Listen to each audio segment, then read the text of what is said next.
네, 안녕하십니까. 우리 애국 동지 여러분, 그리고 우리 대한민국의 모든 국민 여러분.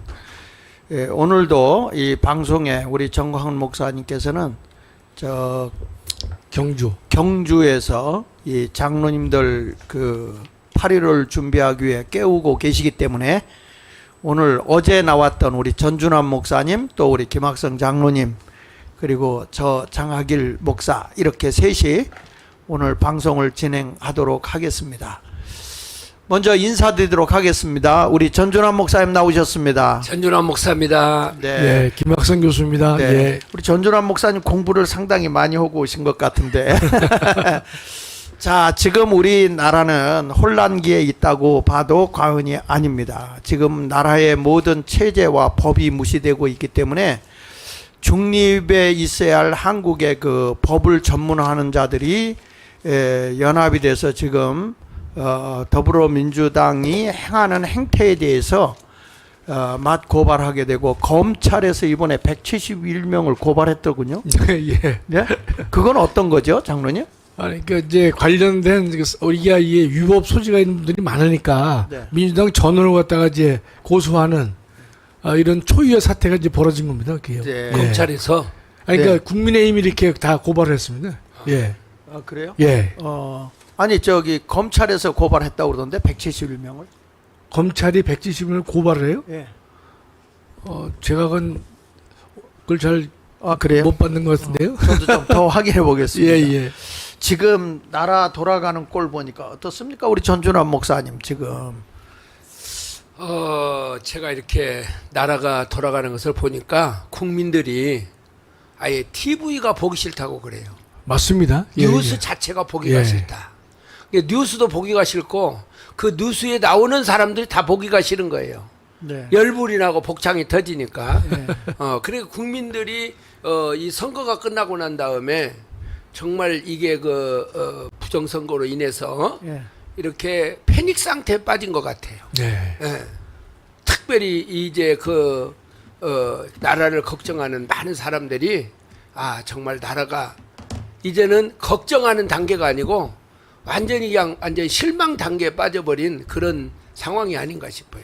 네. 그 세상이 한마디로 미쳐 돌아가는 것 같아요. 미쳐서. 지금 예. 이제 혼란기죠, 혼란기. 네네. 그러니까 지금 이런 것을 보면서 역사적으로 나라가 혼란하고 어려울 때에 교회의 위치는 어디에 서 있었는가? 그리고 대한민국의 그 지금까지 오는 과정에서 교회의 역할이 어떤 역할을 했는가? 오늘은 그런 내용을 중심으로 한번 좀 다뤄보려고 합니다. 그리고 지금 나라가 왜 혼란해? 나라가 왜 이래? 그러면 누가 이 나라를 그럼 바로 세울 것이냐? 지금 이제 우리가 잘 아는 대로 부정선거도 우리가 고발도 했고, 지금 과천경찰서 앞에서 수사하고 있는 그 앞에 가서 지금 우리 자유마을 식구들이 함께 거기서 이 시위하고 수사를 빨리 하라. 대한민국의 그 거짓된, 쉽게 말하면 투표는 국민이 하세요. 당선은 해커들이 시키겠습니다. 이런 식으로 해서 대한민국의 국민이 전혀 국민이 무섭지 않은 그런 시대에 우리가 살고 있다 하는 것을 보게 되면서, 과연 우리는 그러면 어떻게 이 세상을 교회가 다시 한번 추스리고 다스리고 가야 할 것인가 하는 생각을 해보여요. 자, 우리 누구죠? 그 장재훈 박사님도 지금 대수의 법칙, 그래서 전산 부정, 네. 그거에 대해서 아주 적나라하게 지금 깨고 있고, 그 고발을 한 5명이 사실은 전산에 대해서 아무것도 모르는 사람들이더래요. 아, 그래요? 네. 이제 이런 사람들이 지금 나라를 쥐락펴락하고 있으니까 지금 이게 이제 한번 파헤쳐 보면 어디까지 이게 문제가 될지 모르겠어요. 거기다가 우리 또 이 자유통일당이 부산에서 영표 나온 데서 지금 뭐 내가 당일 투표를 했다 이래가지고 낸 사람들도 많이 있고요. 네. 나는 투표했습니다. 한 표 나온 데가 지금 뭐 상당한 수가 예. 지금 계속 나오고 있고요. 영표 나온 데가 목사님 30몇 표가 되지 않았는가요? 아니 근데 아닌가요? 그 많이 나왔는데 예. 이제 내가 직접 투표를 하고 예. 그리고 여기가 법적으로 문제가 되면 내가 싸우겠다 해가지고 주민등록증까지 카피해가지고 내가 그날 가서 투표한 사람이요라고 입증해 제거했다고 아주 생명 걸고 나온 사람이 10명이에요. 아, 예. 그리고 한 표 나온 지역이 지금 36표가 나와. 아, 예. 예, 그러니까 그 외에도 상당수가 있지만 막상 법적으로 불려서 나와서 진술해라 할 때 겁나서 못 나오는 사람들은 못 나오는 거예요. 있겠죠. 예. 네네. 예, 예. 그런데 나는 이 부정선거를 밝히겠다고 나오는 사람들, 사인한 사람들이 그렇게 많다는 거를 지금 말씀드리고 있는 것입니다. 자, 그래서 지금 우리나라가 혼란기입니다. 정치, 입법부, 사법부, 그 다음에 행정부 막 뒤죽박죽 막 얽히고 설키고 나라가 자유민주주의 국가가 다 엉망이 되어 가고 있는 이런 것을 보면서 우리나라가 건국이 되어질 때부터 시작해서 보면 과연 교회가 어떤 역할을 했느냐. 그래서 오늘은 교회가 사회에 미친 영향을 얘기하면서 오늘 주제를 대한의 민족이여 깨어나라.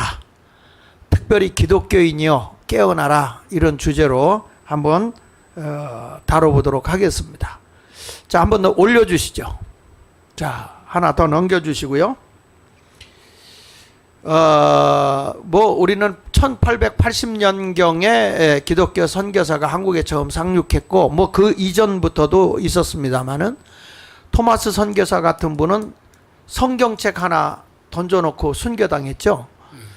그래도 우리나라에 지금 144년 역사를 가지고 5,000년 역사 중에서 교회가 어떤 역할을 했는지, 우리 정광훈 목사님이 막 교회를 탄식하고 야단치고 하는 이유 중에 하나가 우리 대한민국이 어려울 때에 교회의 역할이 굉장히 중요했거든요. 그렇습니다. 네. 예, 예.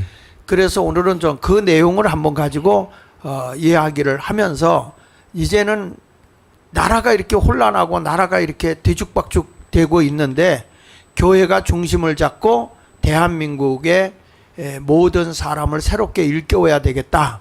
그래서 우리가 8.15 때 다 모여서 정말 대한민국의 정체성을 바로 세워나가는 그런 날이 됐으면 좋겠다 해서 오늘은 이 기독교의 영향력에 대한 이야기를 좀 한번 살펴보도록 하겠습니다. 자, 여기 보면 이시조선 말기에 기독교가 들어왔고 또 그 이시조선 시대에 우리가 잘 아는 대로 초에 세종대왕은 한글까지도 창조하고 이렇게 했는데 한국에 처음 상륙했을 때 거기 보면 유교 문화와 장제의 가열, 그러니까 이 서열이라는 게 굉장히 양반, 천민, 윗사람, 아랫사람 이런 게 굉장히 심했을 때인데 이때 나라가 이 적폐와 죄악으로 망할 운명에 처해 있을 때 대한민국이 완전히 부패되고 이때는 이시조선 때니까 멸망할 때쯤에 하나님께서는 예수님을 보내셔서 문 밖에서 마치 라오디게아 교회의 문 밖에서 두드리고 있는 것처럼 우리 대한민국의 선교사를 통해서 두드렸는데 그 5,000년 역사 중에서 대한민국의 영적으로 굉장히 부패하고 타락했던 이 시점에서 우리 주님이 대한민국의 문을 두드렸다. 그래서 교회가 시작된 것이 대한민국을 새롭게 이끌었다 이렇게 보게 됩니다. 그 오른쪽 사전에 보면 한국 최초의 서양식 개신교 건물로 건축된 저게 정동제일교회, 그러니까 이승만 대통령이 나갔던 그런 교회의 베델 예배당인데 지금 저 예배당이 지금도 있어요. 네, 그렇죠. 그래가지고 예, 저게 기념 예배당이 국보급이 돼가지고 저기는 손을 못 대요. 예. 만약에 손을 대게 되면 국가의 승인을 받아야 될 정도로 지금도 저 베델 예배당이 존재하고 있다 하는 것을. 오늘 말씀이 나오겠지만 제가 다니던 승동교회 네네. 건물이 서울시 저 문화재로 지정돼 있습니다. 아, 그렇군요. 손 못 댑니다 거기도. 아, 승동교회도 그렇군요. 그렇습니다, 예. 네, 승동교회 뭐 정동. 저 건물을 보면요. 정말 저건 지금도 손색이 없는 교회자 예배당이잖아요. 예, 예. 정동교회는 예, 예. 그 앞에 있는 그 집을 보면은 예. 우리 옛날에 시골에 그 헛간 같잖아요. 그렇지, 그렇지. 집이 예. 저렇게 집이 대조가 됐을 때, 예. 야, 저 국민들이 저걸 보면서 어떤 생각을 했을까. 그래서 저 당시에 서울 시내 한복판에 예. 그것도 저런 그 초가집 이 변속관 같은 그런 집 앞에 저런 지금 그런 그 정동교회 건물이 섰는데 이게 바로 한국 근대화를 시킨 교회의 역할이 아닌가 그렇습니다. 그런 생각이 들어요. 그러니까 이게 영적으로 피폐되고 부패됐던 나라에 이 예수 그리스도가 오셔서 대한민국을 두드리기 시작한 것이 이런 변화를 가져오기 시작한 것이죠. 하나 더 넘겨서 보시면 이래서 우리가 사실은 기독교가 중심에 들어온 건 아니고 문 밖에서 두드리고 있었는데 얼마나 핍박이 심했어요. 근데 기독교의 공헌은 상상을 초월하게 되고 그 한국 최초의 여성 병원인 보구여관이에요. 저게. 네. 저게 이렇게 그 대한의 그 역사가 기독교를 통해서 이런 변화를 가져왔다 하는 생각을 하면서 오늘 이제 한번 얘기를 시작하도록 하겠습니다. 자, 넘겨서 보면 기독교가 조선에 미친 영향에 한번 목사님 저기 보시죠. 저게 네. 뭔지 아세요? 저 왼쪽에? 무당인 것 같아. 무당이죠, 무당. 근데 구단은 무당. 네네. 자, 한번 저 읽어보시죠. 민족의 위안과 소망, 비전, 제시, 네. 부패한 불교와 유교의 인습으로 인해 우상의 종이 되어버린 대한의 민족. 네. 기독교는 올바른 구원의 도를 가르쳐 영원한 생명과 소망, 위안 제공을 했다. 네. 사회적 부활의 희망과 비전을 제시했다. 네, 이때 이제 우리나라가 민족의 암담한 역사에서 기독교가 들어온 것이 유일한 그 위안이고 소망이었다라고 하는 걸 보여주고 있습니다. 저게 구한말 당시에 아주 동네에 병들어도 굿을 많이 하고 예. 이 시대는 그 유교와 불교가 완전히 그 당시에 이제 이 정신적 지주 역할을 못하고 다 부패되고 타락한, 도덕적으로도 타락하고 윤리적으로도 타락하고 국민에게 어떤 소망과 위안을 줄 수 없는 그런 시대에 이제 기독교가 들어오게 됐거든요. 그러다 보니까 기독교가 상당히 많은 핍박을 당하게 됐는데, 자, 이 당시에 우리 장로님부터 한번 말씀을 좀 해보시죠. 우리 기독교가 처음에 들어왔을 때 우리 대한민국이 기독교를 받아들일 만한 그런 모습이었는가? 그 당시 이제 뭐 다 뭐 이해하시겠지만 우리가 근데 전통적으로 불교라든지 유교라든지 뭐 이런 등등에 의해서 이 조선 전체가 지배를 당하고 있지 않습니까? 그 다음에 우리가 1960년도라도 우리가 참 못 살았는데 저 당시는 목사님 못 살았다는 말 자체가 좀 적절치 않은 정도의 어려운 상황이었지 않습니까? 아, 그럼요. 네. 근데 정말 바닥이었던 그런 이 대한민국에 그래도 하나님께서 이런 선교사를 통해서 또 목사님들을 통해서 한국에 소망을 전달해 주신 것이고 또 영생의 복음을 우리한테 전달해 주셨기 때문에 기독교가 저희 대한민국에 미친 영향은 가히 절대적이다. 그렇게 우리가 자신 있게 말씀드릴 수 있죠. 그럼요. 기독교 없는 조선 대한민국은 없죠. 생각할 수 없죠. 전 더군다나 저 당시에 미국에서 오신 선교사 목사님들 보면 다 엘리트이셨고 네. 다 20대 30대 오셔가지고 정말 이 선교를 위해서 목숨을 던지신 정말 귀한 분들이죠. 맞습니다. 예. 또 상당 부분이 또 지금 현재 양화진에 다 묻혀 계시잖아요. 맞습니다. 예, 예.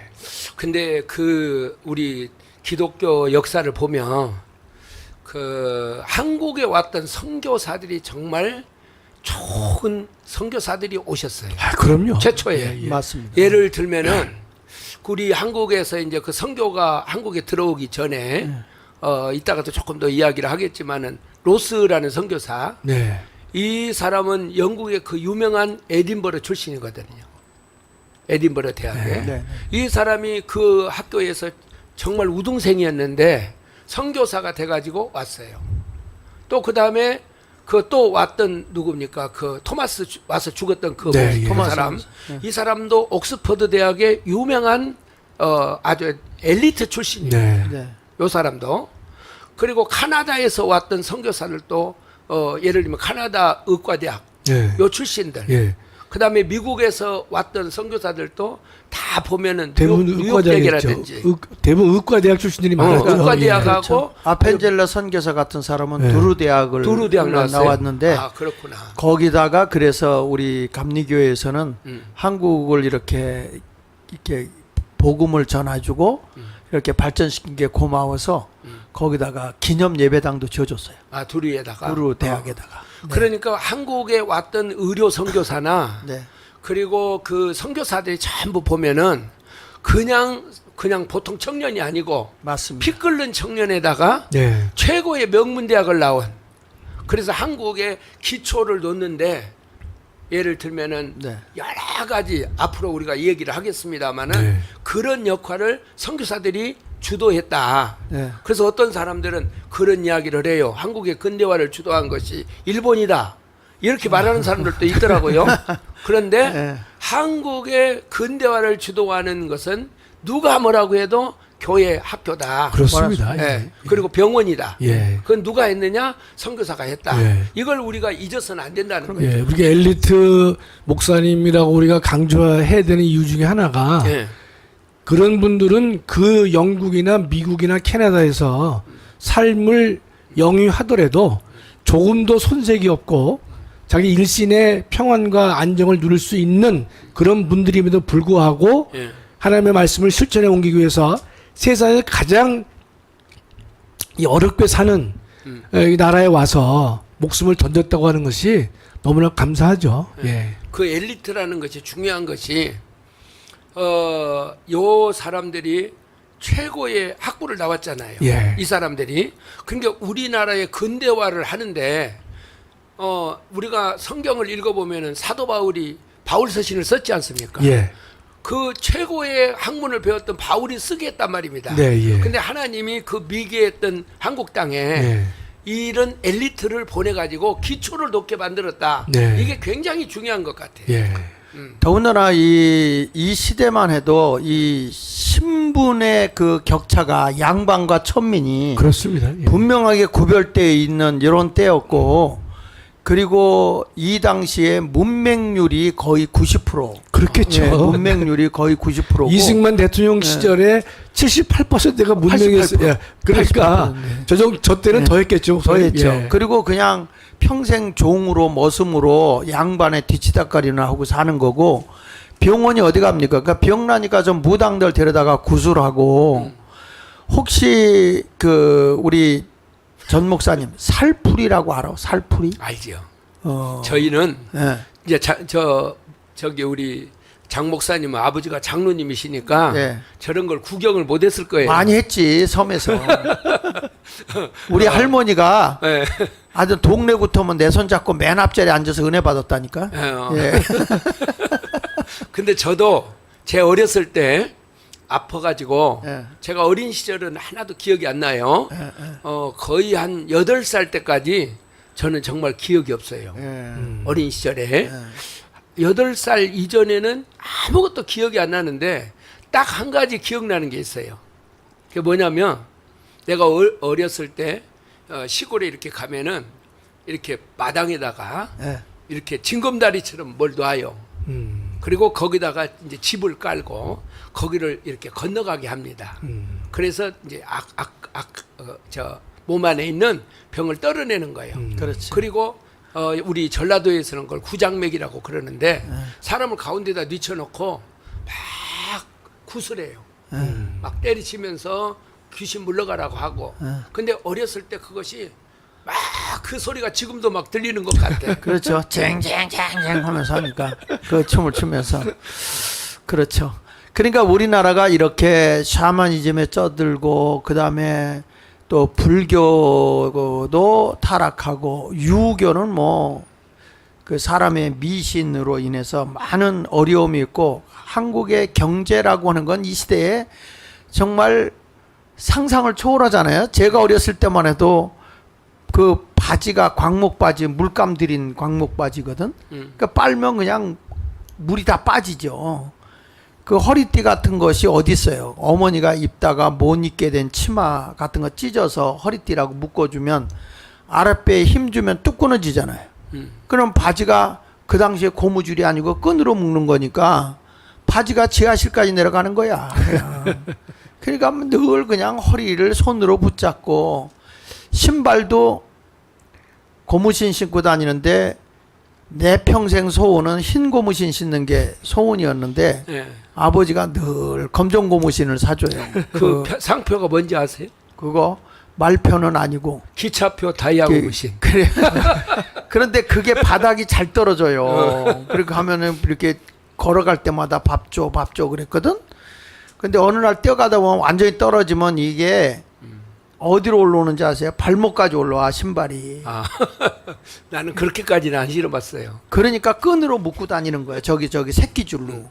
근데 그렇게 저희는 정말 먹을 것도 없어서 그랬던 것이 우리 시대 때도 그랬는데 네. 이 시대에 가보면 정말 우리나라가 살기 어려운 때였는데 물론이죠. 예. 이런 때 선교사가 선진국에서 들어왔다고 하는 거 이건 정말 한국의 위안이고 소망이었고 예. 그분들이 와서서 비전을 제시해 줬다. 그 우리나라 사회, 우리나라 경제 모든 것에 대한 다시 부활할 수 있는 희망을 제시했다. 예. 그렇게 되는 거라고. 뭐 주님께서 오신 거와는 비유가 안 되겠지만 네. 정말로 낮아진 분들이 정말로 자기를 낮춰서 한국에 오신 거잖아요, 그죠? 그렇죠. 예. 그래서 저기도 보면 부패한 불교와 그랬죠. 예. 유교의 인습으로 예. 이렇게 했는데 어쨌든 간에 종교가 부패를 하면 예. 마지막 보루가 무너져 버리는 것 같아요. 그렇죠. 그래서 지금도 우리나라도 기독교가 부패하면 나라가 망한다. 그렇죠. 그럼요. 이걸 우리가 명심을 해야 된다는 거죠. 그렇죠. 어. 왜냐하면 예. 정신적 지주가 되고 영혼의 지주가 될 수 있는 종교가 예. 타락해버리면 이제는 이게 개, 돼지와 같은 짐승이 되는 거예요. 예. 사람이 살아가는데. 그러니까 이게 나는 이 말씀을 볼 때 요한계시록 3장 20절 말씀이 떠오르거든. 예수님께서 내가 문 밖에서 두드리고 있느니 누구든지 이 음성을 듣고 문을 열면 내가 그에게 들어가 그로 더불어 먹고 그는 나로 더불어 먹고 산다.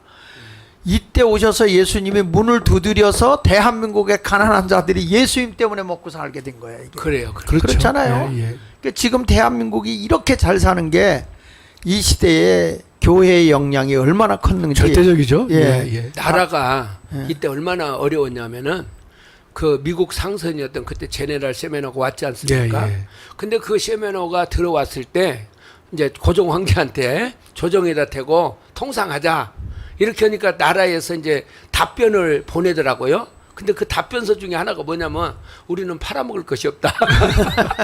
너희들하고 통상할 것이 아무것도 없다. 그래서 이제 그 통상을 거절하는 그 외교 문서가 나오더라고요. 그게. 네, 네.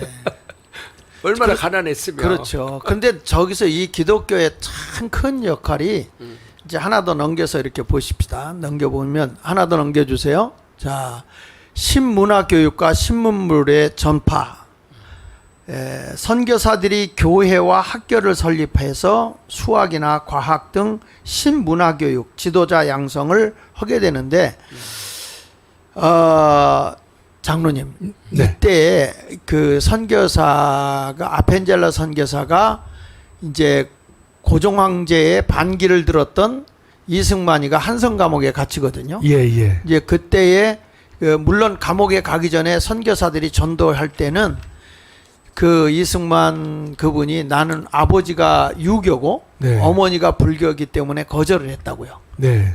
근데 거기에 들어가서 성경을 그분이 그 아펜젤러 선교사가 넘겨준 성경을 읽다가 예수 그리스도가 십자가에 못 박혀 죽으셔서 인류를 구원했다고 하는데 굉장히 충격을 먹어요. 예. 그러면서 이승만이가 뭐라고 하니 내가 죽어져서 대한민국을 살릴 수 있다면 여기가 바로 예수님의 골고다인 한성 감옥이 아닐까.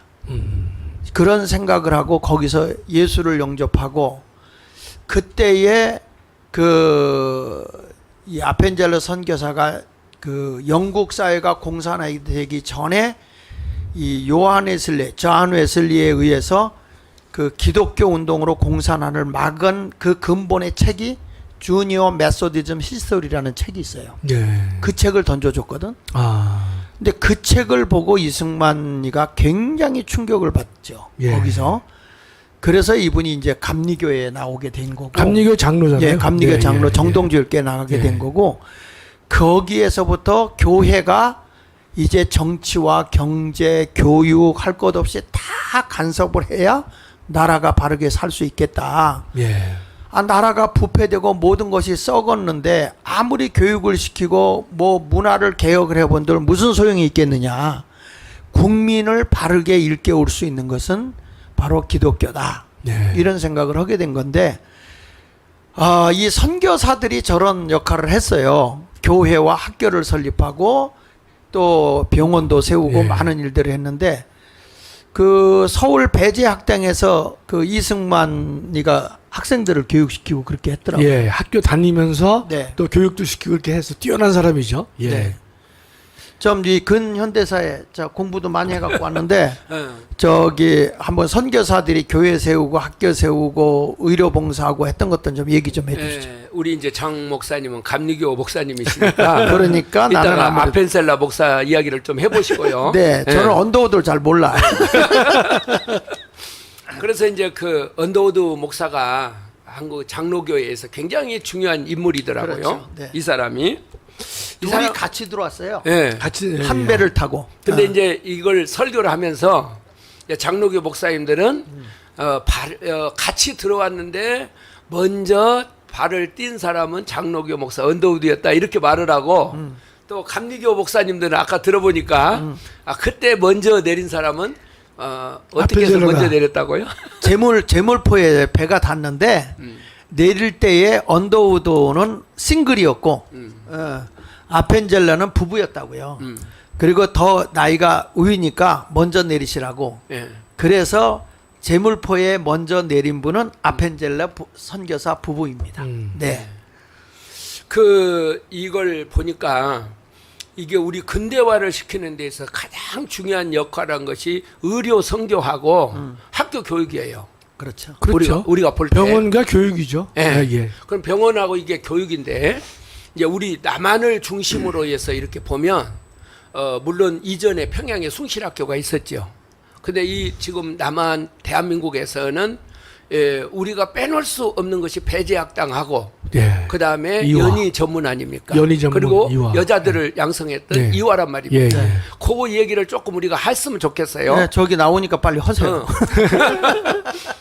그래서 이제 이 언더우드가요, 네. 그 한국에 와가지고 이분도 뉴욕 대학을 나온 아주 엘리트예요. 예. 이 사람이. 근데 이분이 4대 가문이 우리나라에서 지금 선교 활동을 하고 있더라고요. 그리고 이 사람들이 양화진에 묻혀 있고 네, 네. 또 사람들이 전부 그렇게 하는데 원래 이분이 그 아주 공부도 잘하고 그래가지고 인도로 선교를 가려고 했더라고요. 네. 인도로 선교를 가려고 그랬는데 이분의 마음속에서 이제 한국을 아무도 신청을 안 하는 거예요. 그래서 이 사람이 인도로 가려고 하다가 우체통에다가 이렇게 편지함에다 신청서를 넣으러 갔는데 자꾸 마음속에서 저 새로운 땅 아무도 가보지 않는 그 땅으로 가라고 자꾸 그렇게 마음속에서 음성이 들려와가지고 이제 선교부에다가 내가 한국을 가겠다 그렇게 신청을 하니까 한국에는 선교할 준비가 전혀 안 돼 있었던 거예요. 네. 그래서 이 사람이 카나다의 선교부의 도움을 받아가지고 네. 처음에 한국에 들어왔어요. 네. 이 사람이. 인도를 가려고 원래 기도했었는데 네. 한국으로 한국으로 가게 마음을 주셔가지고 네. 오셨군요. 그래서 이제 들어와서 보니까 제일 힘든 것이 뭐냐면 제물포항에 도착하니까 모기하고 파리떼 때문에 네, 그때 이도 많고. 그리고 네. 막 저녁에 잠을 자면 빈대 때문에 그렇죠. 정말 그렇게 열악을 했는데 이 사람이 이제 한국에 들어와 가지고 고아원하고 그 세문안 교회를 세우는 일을 해요. 그렇죠. 이 사람 교회를 이렇게 세우는 일을 하게 되어지는데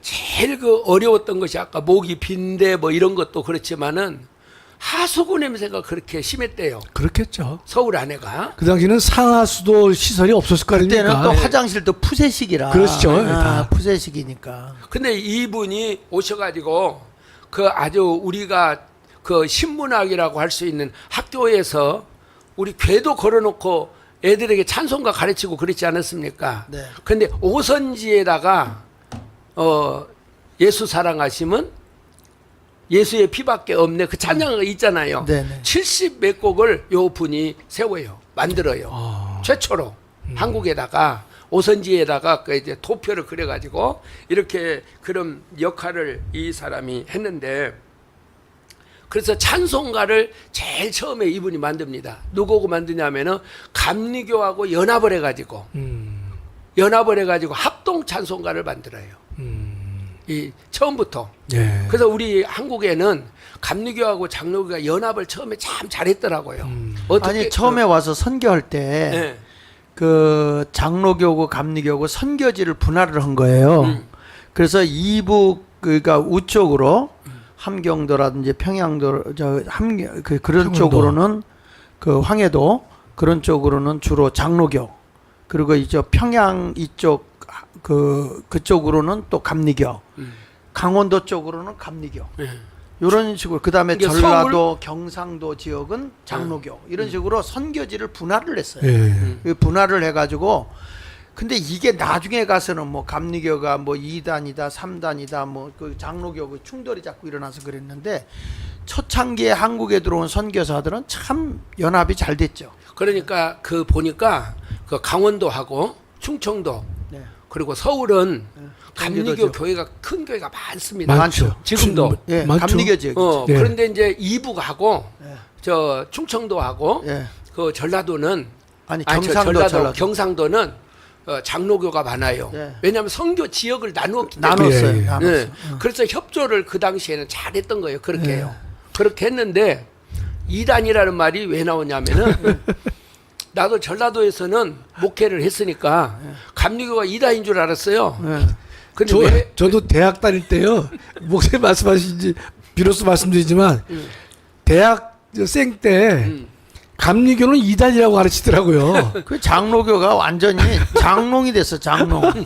그래서 이제 왜 그랬냐면은 이 전라도 지역에 감리교가 없어. 근데 어쩌다 하나 감리교가 이제 생긴 거예요. 그러니까 너무 이제 장로교만 보고 있다가 어린 아이들이 볼 때에는 저거 이단 아니야? 그런 생각을 가졌는데 서울이나 경기도, 충청도 이리 와 보니까 완전히 감리교가 대형교회가 다 많이 있잖아요. 그러니까 거기는 장로교가 이단처럼 보이고 우리는 장로교를 이단이라고 한 적이 없어요. 그런데 그렇게 근데 이제 그 당시 이제 저희가 학교에서 배울 때는 아주 교회에서 이제 성경 공부도 하고 책도 보고 할 때는 보니까 이제 잘 아시는 칼빈하고 알미니안 가지고 근데 그 미세한 거 가지고서 다퉜잖아요. 그러면서 이제 그 감리교를 갖다가 이단으로 그래서 저는 처음에는 대학생 때까지도 목사님 감리교가 이단인 줄 알았다니까요. 그러니 조용희 목사님 이 순복음은요 8단이죠 8단.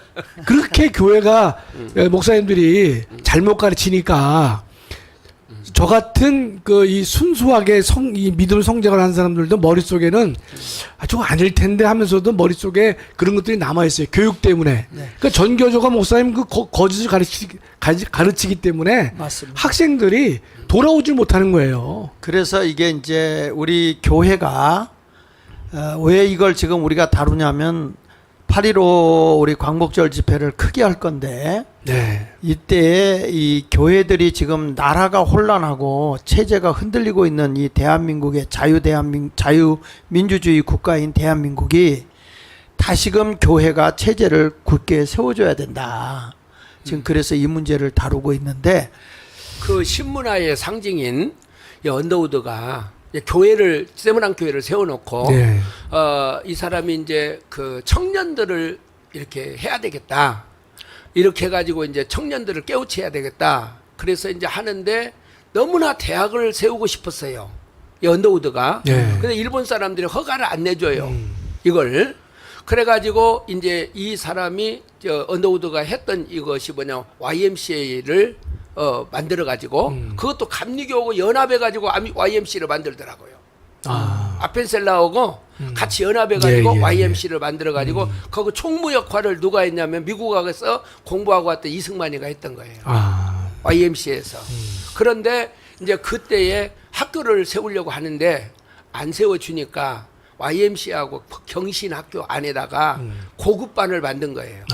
대학반을. 그 고급반을 만들어가지고 안 되니까 이 언더우드가 얼마나 열정적이냐면은 그 일본말로 그걸 가르치기 위해서 그 나이가 많은 50이 넘어가지고 어디를 가냐면 일본 가서 일본어를 배워요. 선교를 한 20년 여기서 넘게 하다가 가서 거기 가서 해가지고 이제 몸이 아파가지고 이제 미국을 갔어요. 이 사람이. 근데 가서 한국에다 대학을 세우려고 했는데 돈이 없는 거예요. 그래가지고 했는데 돈을 모금하다가 형님을 찾아가더만요. 언더우드가 자신의 형님을 형님. 예. 형님을 찾아가는데 내가 이번에 보니까요. 그 형님을 찾아가가지고 한국에다가 이렇게 선한 일을 해라. 그래갖고 얼마를 받아오냐면 형님이 장사 미처를 다 털어가지고 5만 불을 줘요. 근데 5만 불이 그 당시에 얼마 정도 큰 돈이냐면 세브란스 땅을 사고 집을 짓는데 1만 불이 들었대요. 그런데 그걸 가지고 와가지고 이제 이렇게 그 땅을 이렇게 구입해가지고 그 지금 이제 세브란스를 세우는데 그 세브란스 연이지. 연희점. 그래서 연희 전문이 왜 연희 전문인가 내가 봤더니 고양군 연희면이더만요 거기가. 거기가요. 예, 지금 연세대학교 있는 자리가 주소가 옛날에 연희동 연희면이야. 자, 됐어요. 이제 거기에서 세브란스가 세워졌다. 예. 예. 그래서 연희하고 세브란스가 합쳐갖고 세브란스가 그게 뭐냐면 스크랜턴 선교사가 상동교회 스크랜턴 선교사가 의료봉사도 했는데 같이 연합해가지고 세브란스를 세웠어요. 그래서 감리교 측에서는 감리교가 세운 거라고 그러고 장로교에서는 장로교에서 세운 거라고 서로들 그러는데 그 어디를? 세브란스를. 예. 그래서 그 저기 뭐야 연세대학의 그 신학교 있잖아요. 예. 연세대학교 신학교는 감리교에서 다 그 신학생들을 목사로 받아주잖아요. 예. 예, 그게 그러니까 근데 저기서는 안 받아요. 어디서? 장로교에서. 장로교에서는 안 받잖아. 그러니까 감리교가 맞는 거예요. 자, 하여튼 그렇고요. 이동호가 제대로 졸업했으면 감리교 목사가 됐겠네요. 그렇죠 말이에요. 그래서 감리교는 이 당시에 장로교는 처음에 들어왔을 때 복음운동을 주로 했고 감리교는 사회운동을 많이 해서 학교, 병원 뭐 이런 거 세우는 일에 올인을 많이 했죠. 자, 그런데 자 우리 그 손상대 교수님이 그 글을 하나 시를 하나 썼어요. 그걸 가지고 우리 딸이 작곡을 했어. 근데 작곡을 했는데 그게 이제 정광훈 목사님의 스타일이 약간 좀 조용하면서도 뽕짝 스타일로 약간 좀 이렇게 만든 게 있는데 한번 그거 내가 보낸 거 한번 좀 차분하게 한번 듣고 다음으로 넘어가 보겠습니다. 전 목사님 마음에 장 들려면 목사님 딸도 이렇게 작곡도 하고 그래요? 그럼요. 꼭 아들만 한 줄 알았더니 이제 꺾기가 나와야 돼 목사님. 꺾기. 자, 이거 한번 들어줘 보세요. 듣고 가겠습니다. 그러니까 정광훈 목사님의 생각이 다 들어있더라고요. 손상대 네. 글 잘 써요. 네, 아주 많이 쓰고. 좀 크게 좀. 눈으로는 못 보아도 손으로는 못 잡아도 하늘 같은 사랑 주신 고마우신 내 하나님 깜깜 세상 헤매일 때 밝은 빛을 비춰주고 갈 길을 곧 헤매일 때 손잡으신 내 하나님 기뻐하고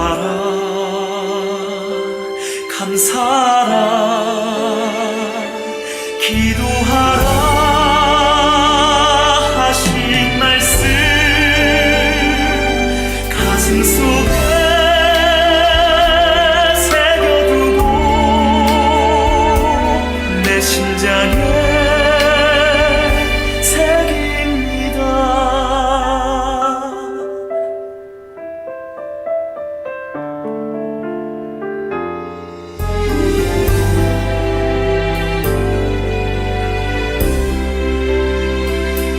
지정이를 내려놓고 성경대로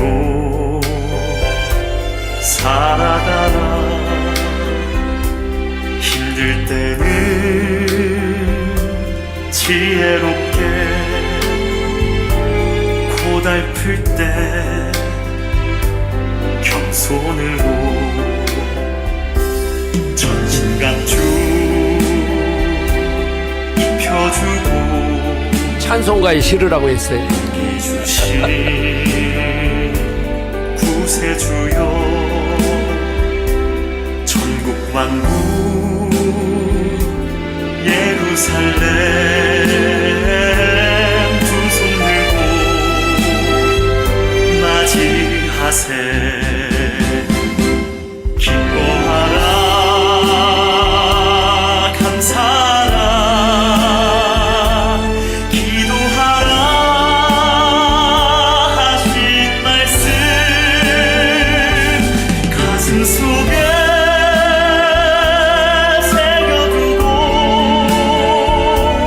내 심장에 새깁니다. 가슴 속에 새겨두고 내 심장에 새깁니다.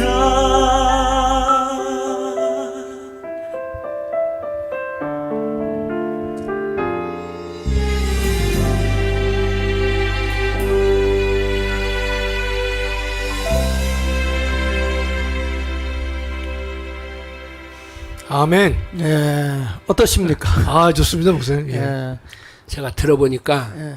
제 속에 복음이 다 들어있네요. 찬송가 속에가. 아니 뭐 전 목사님이 늘 주장하는 지정의를 내려놓고 또 뭐 예루살렘 네, 천국 바라보고. 예.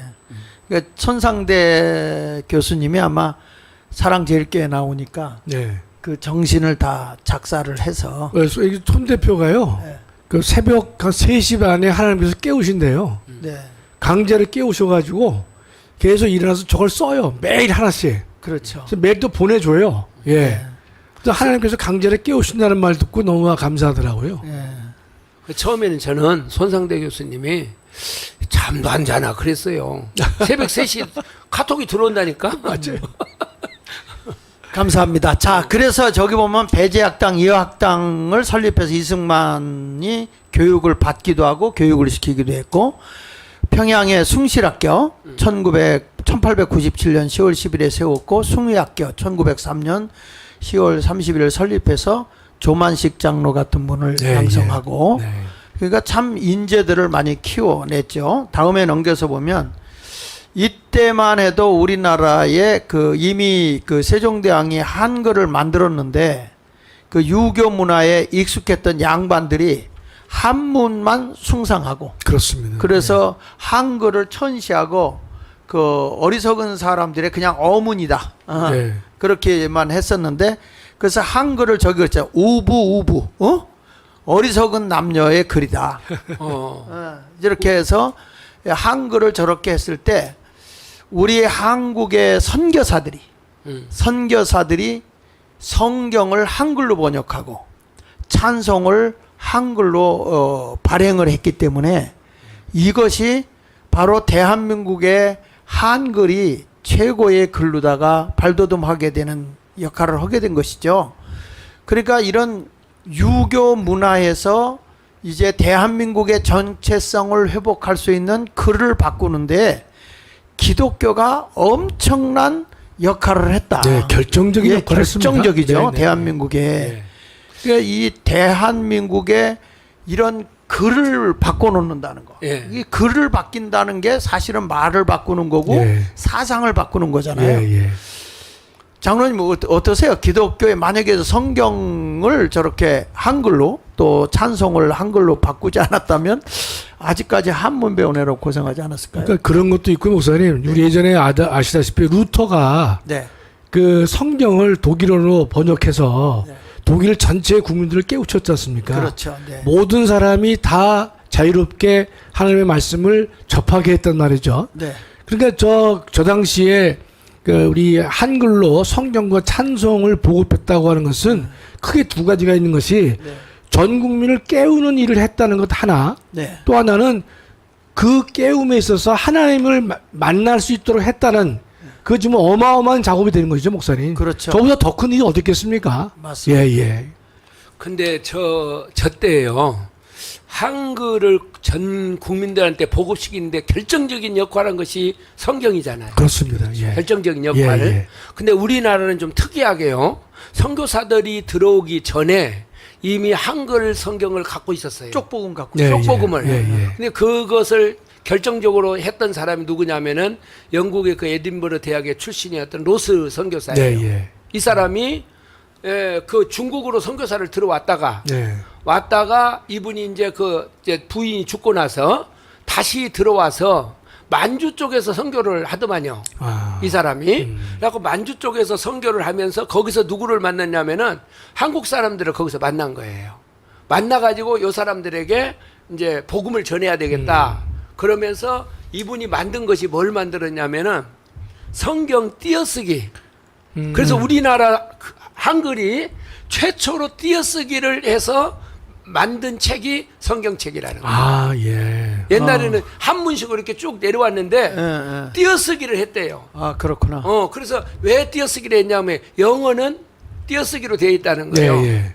그러니까 이걸 띄어쓰기로 해가지고 한글 성경을 이 사람이 이제 쪽복음, 누가복음하고 마가복음하고 요한복음을 해서 주지 않습니까?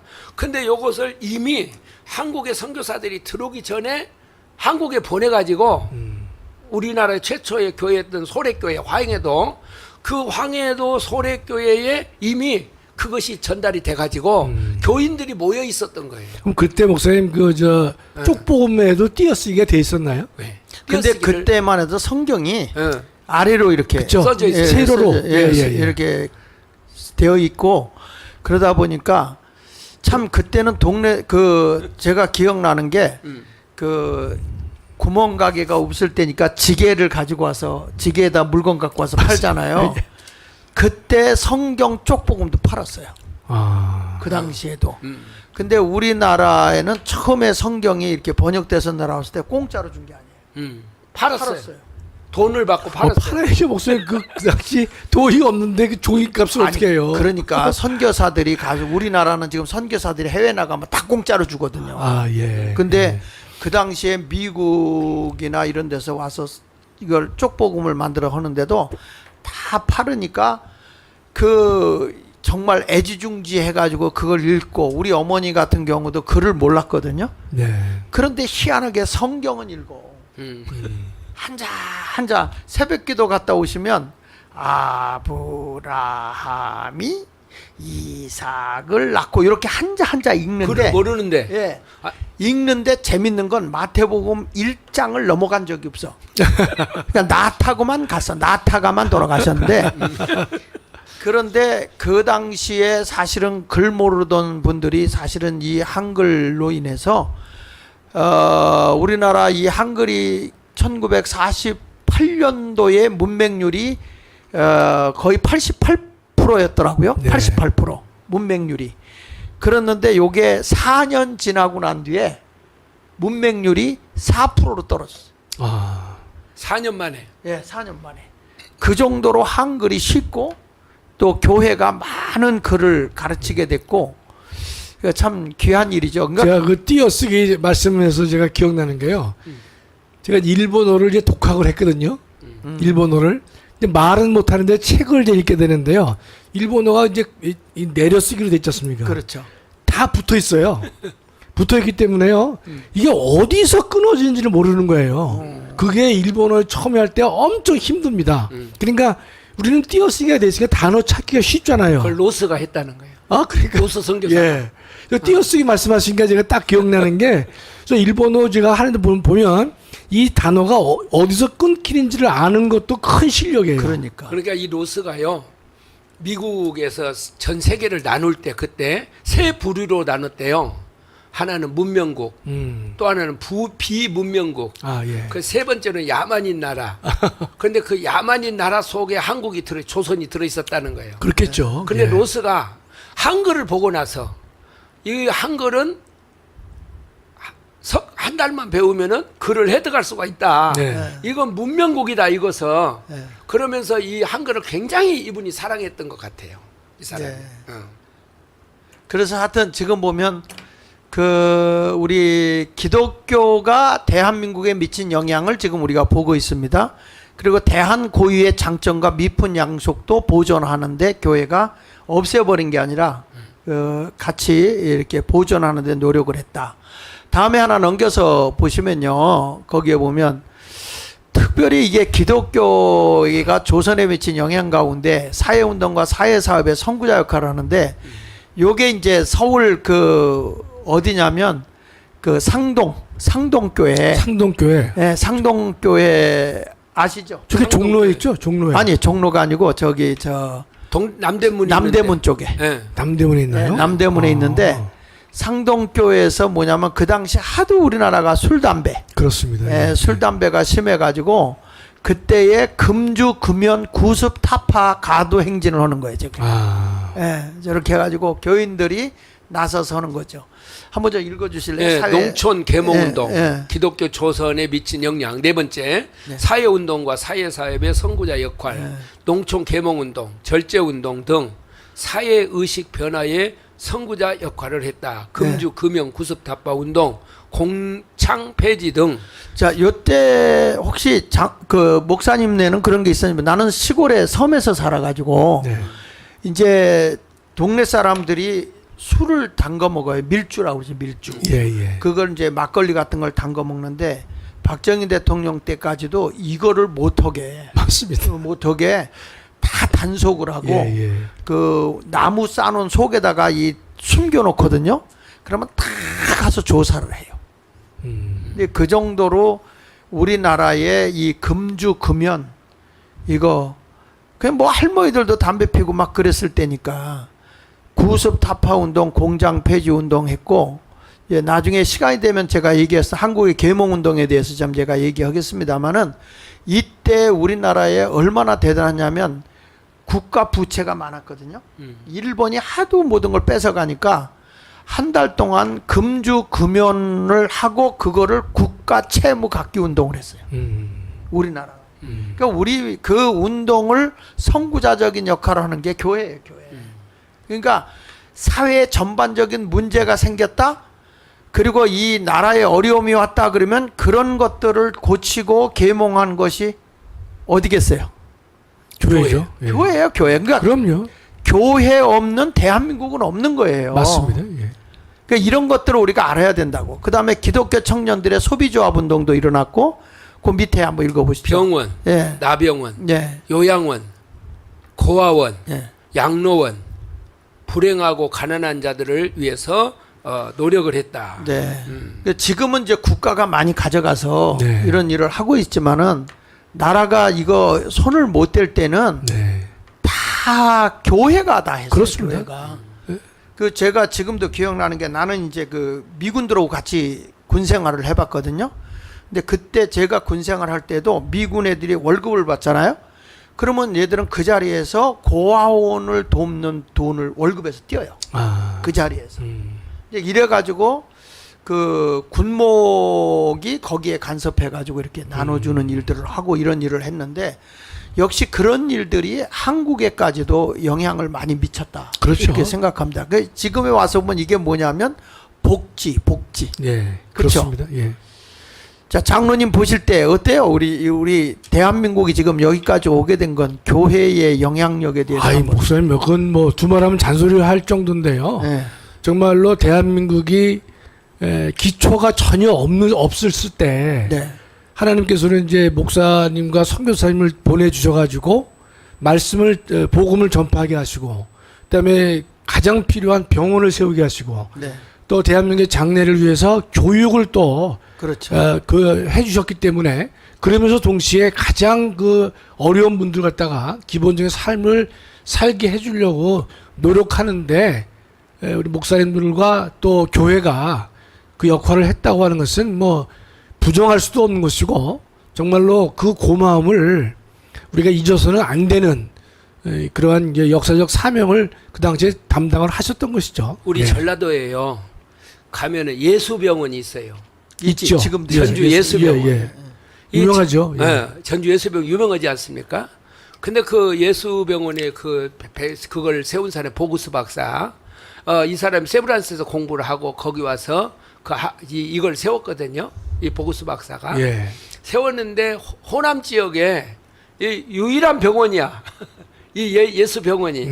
그러니까 여기에 가면은 여하튼 무슨 약을 준다든지 그럴 때에도 그 꼭 반드시 이분은 그냥 약을 준 게 아니고 요한복음 3장 16절 이걸 늘 암송을 하면서 그 요한복음 3장 16절하고 약을 주었다는 거예요. 그래서 이 예수병원이 호남 지역의 그 복음화에 예. 아주 결정적인 그렇게 역할을 했어요? 한 것이 예. 바로 이 예수병원입니다. 이 병원. 아, 예. 그런데 무슨 저 때는 둘째치고요.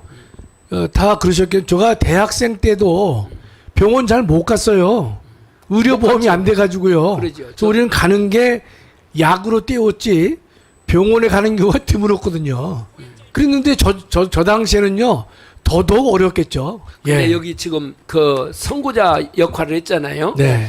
이제 우리 호남 지역에는 그때 그 보구스 박사를 중심으로 해서 아주 활발하게 일어났던 운동이 뭐냐면은 달 성경학교라는 거예요. 들어보셨지 놀랐죠? 이 달 성경학교는 뭐냐면 1년 중에 한 달 동안을 모아가지고 성경학교를 해요. 한 달. 한달 동안을. 그런 달이군요. 근데 주로 젊은 청년들이 모여요. 그럼 거기서 뭘 하냐? 달 성경학교를 한 달 동안 성경 배우면서 세상 돌아가는 이야기도 하고 그 교회 연합 활동하는 청년들의 단체입니다. 여기가. 저도 신학교 들어가기 전에 그 달 성경학교에 가서 저기 한 달 동안 공부를 한 일이 있었어요. 그러니까 교회 다니는 아이들은 그 지역에 있는 사람들이 다 모여가지고 달 성경학교 하고 그리고 이제 이런 그 청년들 가서 개화사바 요게 이제 나중에 박정희 대통령 그 새마을 운동에 중추적인 역할을 한 사람들이 교회 출신들이에요. 네. 좋습니다. 자, 넘겨서 보겠습니다. 여기서 하나 더 넘겨보면 이때 이제 우리나라에는 유교적으로 폐습이 있고 가정이 이제 엉망이 됐죠. 특별히 유교의 극단적 형식주의와 도덕적 타락으로 인해서 그 유교의 사상을 이어받은 게 우리나라의 제사. 네. 그렇죠? 예. 그리고 부모님이 돌아가면 3년상 있죠. 3년 탈상 있죠. 네, 3년 탈상. 3년상. 네. 예. 그러니까 쉽게 말하면 부모님이 돌아가시면 3년 동안 무덤을 지키고 있어야 돼요. 그러니까 이런 것들. 그 다음에 저들이 이제 그 아이를 뭐 못 낳는다 하면은 그때 후사 없는 것이 불효의 제1이라고 할 그렇습니다. 정도였잖아요. 예. 그러다 보니까 첩을 데려다가 정당화시켰어요. 처벌요? 정당화시키고 예. 그러니까 완전히 뭐 남존여비 사상이 아주 또 계급 차별이 심한 게 유교 아닙니까? 그 다음에 그렇게 성적으로도 문란하고 가정으로도 이렇게 정말 엉망이었고 제가 교회 개척했을 때도 그 본부인 있고 첩이 있고 같이 살더라고. 그런 거 많았어요. 예, 그러니까요. 제가요, 초등학교 다닐 때 일인데요. 저희 앞집에 사는데 제 친구가 있는데 예. 그 큰엄마, 작은엄마라고 그랬어요. 걔가. 맞아. 근데 작은엄마가 진짜 엄마예요. 예. 근데 큰엄마는 애를 못 낳아서 그 작은엄마를 뒀는데 얘는 그 큰엄마 보고는 엄마라 그래요. 그 자기 진짜 엄마 보고는 작은엄마라 그랬거든요. 그 같이 살았어요 예전에는요. 그러니까 이게 성에 대해서도 그냥 여자를 노리개 정도로 양반들이 가지고 있었고 그랬기 때문에 여기 보면 이제 기독교가 들어와서 한 얘기가 뭐냐? 저 밑에 성도덕 정화했고 가정의 신성을 회복했고 여성 해방 운동. 예. 그래서 여자도 교육 받을 수 있는 네, 기회를 예. 제공해 줬죠. 제가 또 읽을게요. 그럼 네네. 그때 네. 저기에서요. 그 평양 대부흥운동 일어날 때도 네.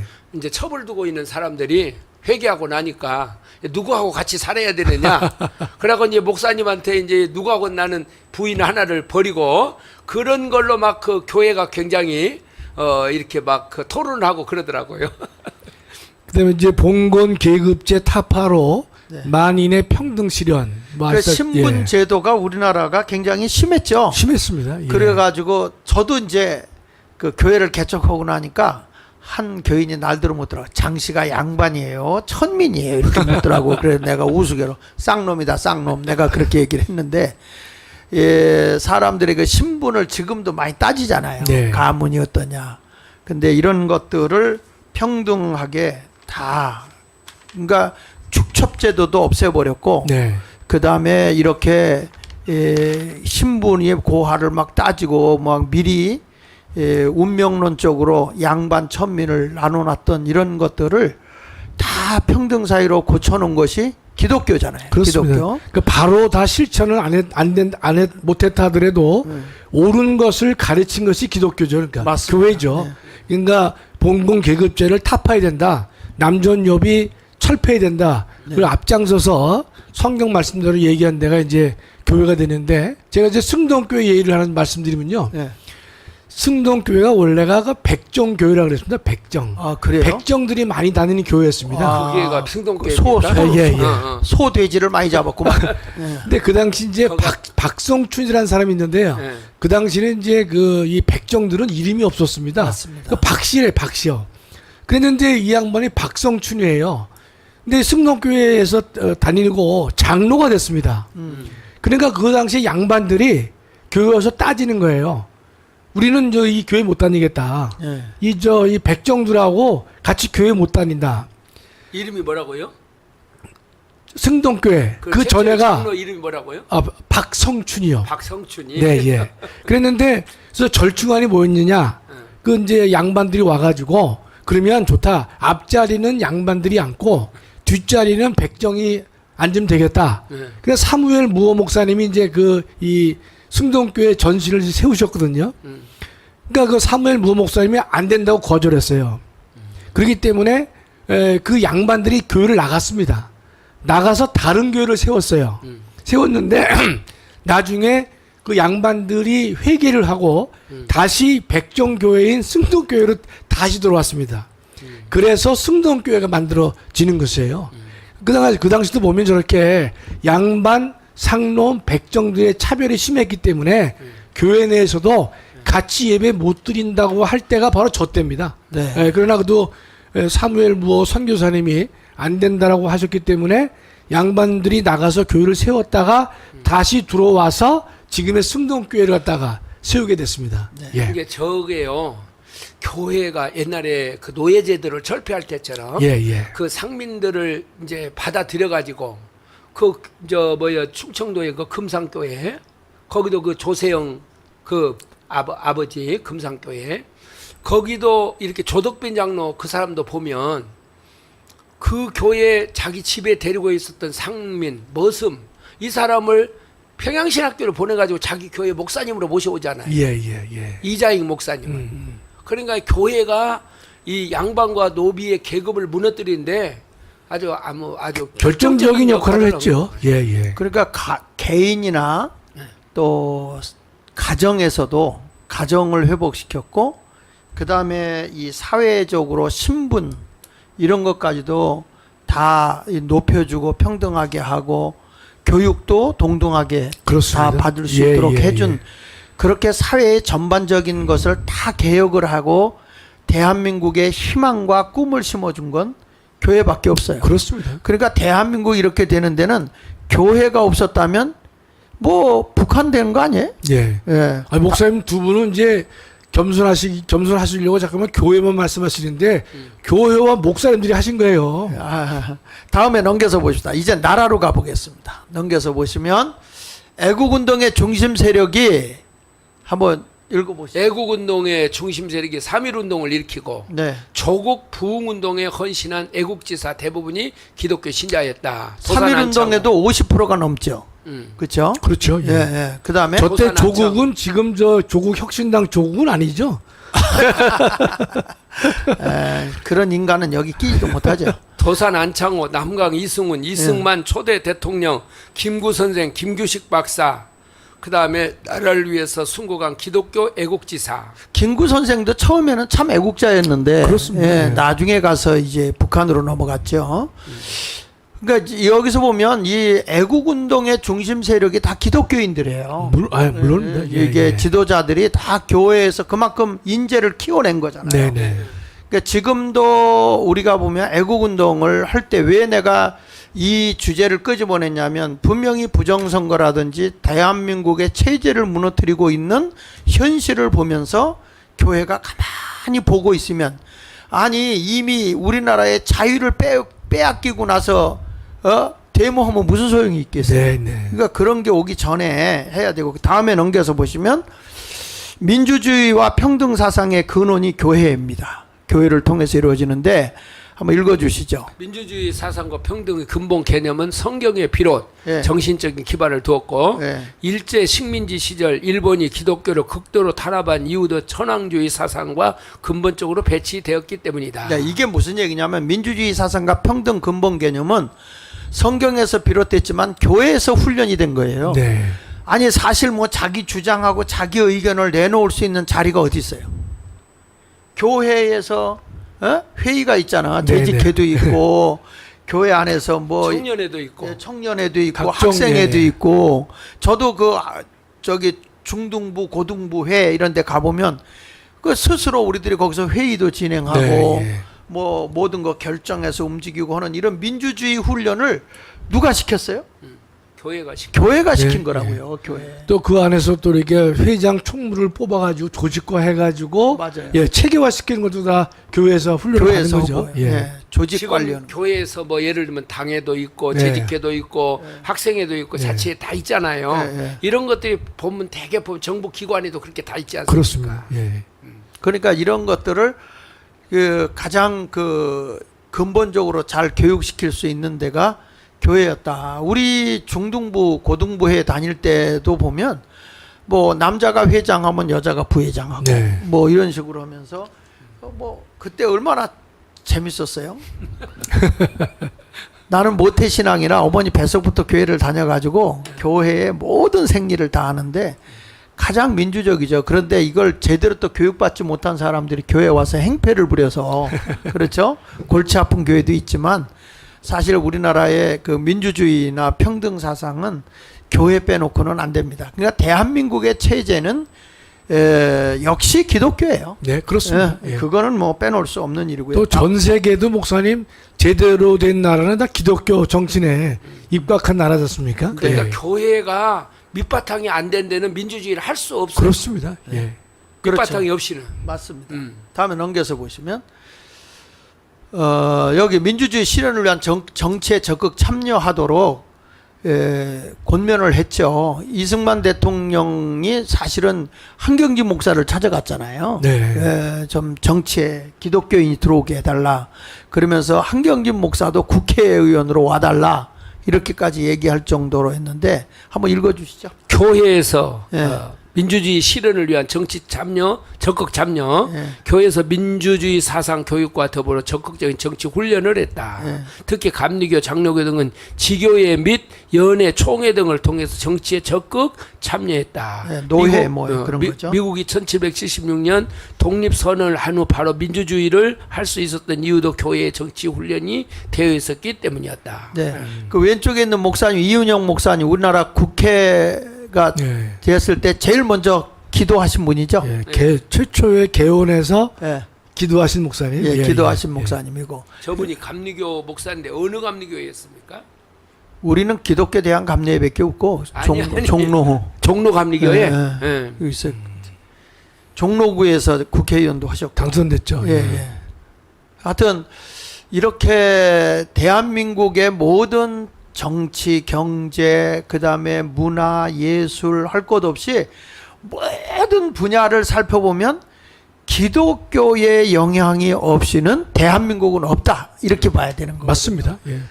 자, 그다음에 여기 근데 보시죠. 여기서요. 예. 여자들이요. 물론 교회 와서 다 그 한글을 깨우쳤지 않습니까? 그런데 누구야 선교사들이 처음에 왔을 때 특히 여자 선교 부인들이 와서 이렇게 딱 네. 볼 때 이화에 대해서 만든 그분들도 네. 와서 보니까 여자들이 이름이 없더라는 거예요. 예쁘니 갓나니. 그리고 시집 가면은 이름을 부른 것이 아니라 누구댁. 예? 그 이름이 없는데 교회에서는 그렇게 부를 수가 없잖아요. 예. 그래서 교회에서부터 여자들 이름을 지어주기 시작했더만요. 예. 그러니까 여자들이 이렇게 그 교회가 아니었으면 지금도 누구댁, 무슨 때 예쁘니 갓나니, 예? 그래도 대한민국은요. 예. 시집 가서도 끝까지 자기 성을 가지고 있는 데는 한국밖에 없어요. 그렇습니다. 그렇잖아요. 예, 그럼요.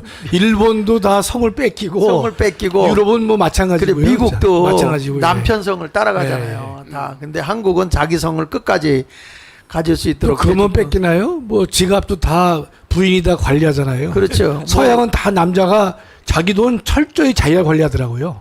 예. 아니, 그러면서도 여자들이 하는 얘기 있잖아. 내가 당신을 위해서 호적까지 파다 줬는데 뭘 그러냐고. 자, 그래서 여기에 민주주의 실현을 위한 정치에 적극 참여하도록 권면했고, 사실은 제가 이 자료를 어디서 찾았냐면 한경직 목사의 설교집에서 찾았어요. 이런 것들을. 그러니까 이 한경직 목사님이 사실은 대한민국의 그 모든 역사의 뿌리를 보면 설교에서 이런 내용을 다룬다고요. 네. 그래서 저도 그 한경직 목사 설교집을 12권짜리가 있는데 그 달달 외다시피 제가 봤거든요. 근데 저분이 특별히 강조하는 것이 뭐냐, 사회 구원을 이야기를 해요. 그러니까 그리고 사회 장로교 윤리. 목사, 장로교 목사 같지가 않아. 사회 구원과 사회 윤리에 대해서 굉장히 설교 시간에 강조를 많이 합니다. 제가 이 한경직 목사님의 설교집 가운데 하나 읽는 게 뭐냐면 기독교와 공산주의라는 설교 제목이 있어요. 있어요. 네. 기독교와 공산주의. 야, 이게 왜 지금 보면 설교가 아니야, 세미나지. 그만큼 민족관을 확실하게 심어주고 그 대한민국을 바르게 이렇게 일깨워줬다라는 것을 보게 되고요. 예. 저희 어머니 오빠가요 신학교 다니셨어요. 평양에서요. 근데 이제 신학생 때 결핵으로 돌아가셨습니다. 예, 결핵으로. 그래서 이제 그 당시 이제 한경직 목사님하고도 교류가 있었던 저희 어머니 오빠가 교류가 있었다고 저희 어머니가 말씀해 주시더라고요. 네. 그러니까 이렇게 훌륭한 목사님들이 지금의 목사들은 말이야 이런 정치 얘기 조금만 하면 교인들이 난리가 나는 거야. 그러니까 이게 뭐냐면 자기들도 모르게 공산주의 사상이 접어들어 있는 거예요.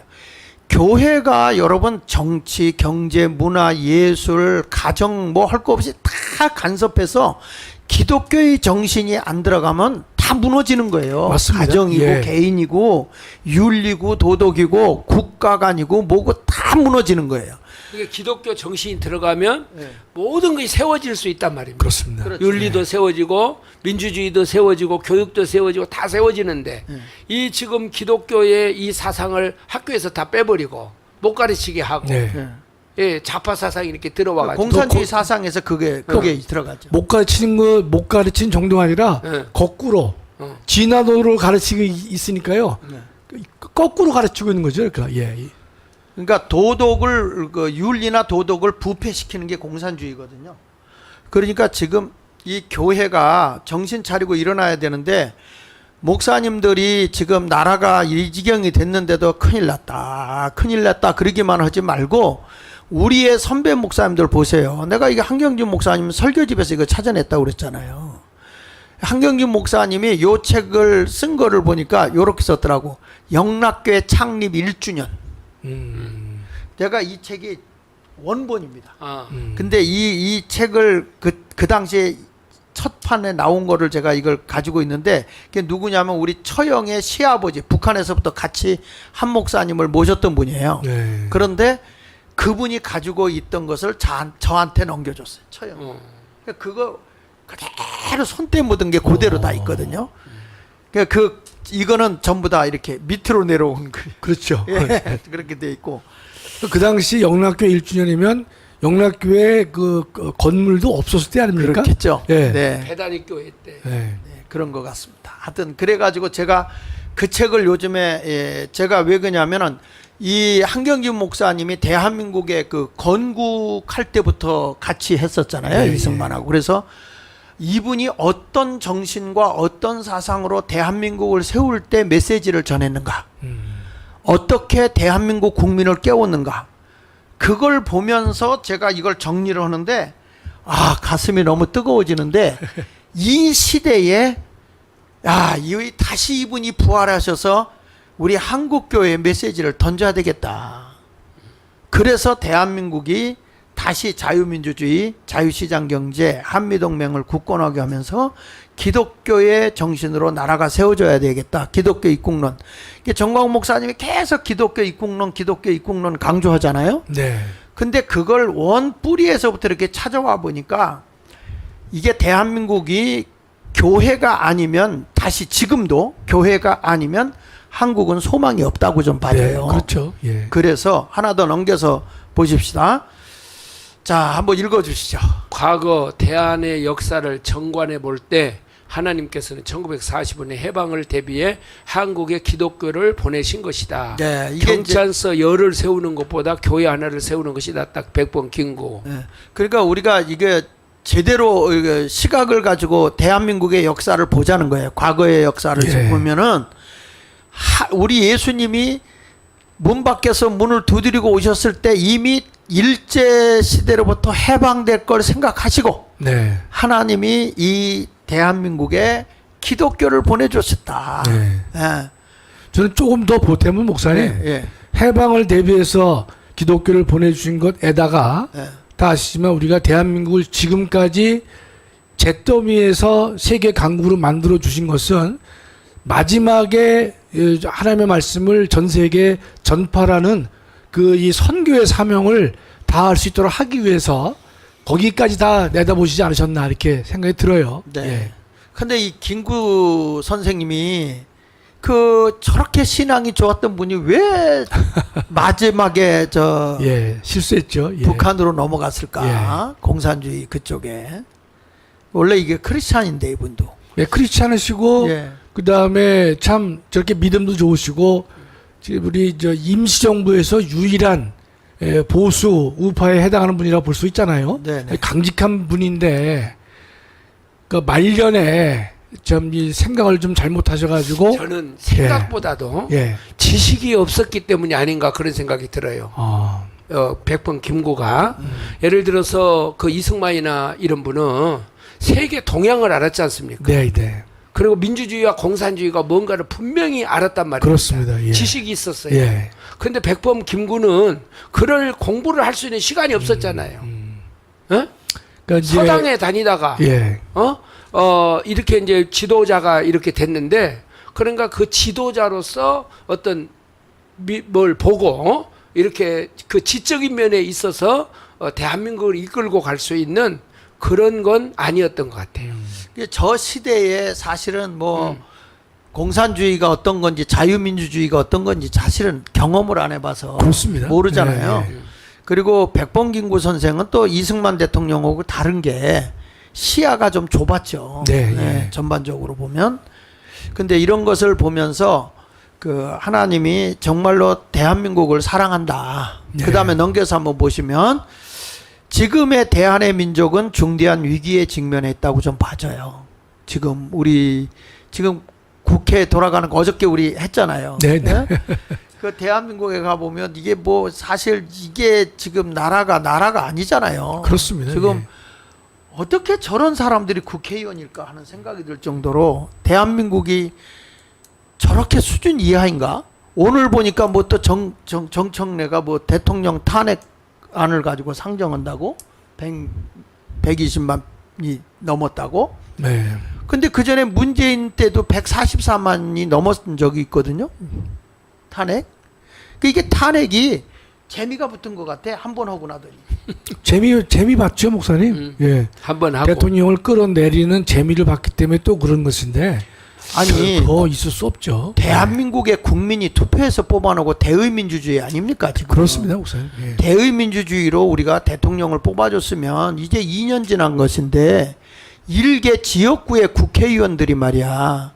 정청래를 탄핵하는 그건 안 올라왔나요? 지금 이제 그 아쉽게도 우리 헌법은요. 국회의원은 탄핵 대상자가 아닙니다. 아니요. 예. 아니 검사도 되고. 그러니까 국회의원은 다 빠져요. 왜냐면 국회의원은 다른 사람을 탄핵을 시키는 소추하는 사람들이지 탄핵 대상자가 아니라고 봤어요. 왜냐면 헌법을 처음 만드는 사람들은요. 국회의원이 그런 잘못을 거기까지는 미치지 못할 것이다.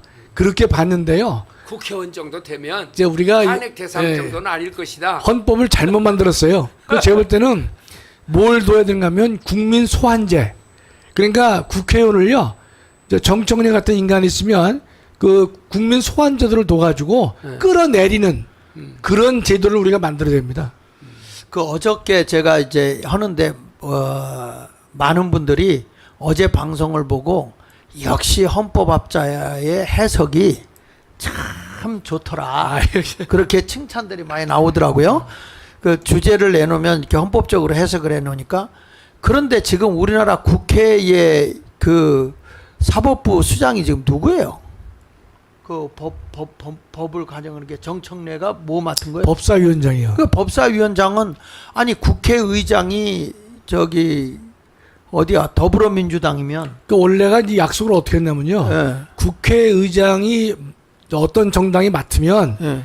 법사위원장은 다른 정당이 맡도록 했습니다. 그게 정상이죠. 정상이죠. 왜냐하면 네. 그것이 소위 이제 견제가 된단 견제가 말이죠. 되고. 또 하나는 운영위원장은요.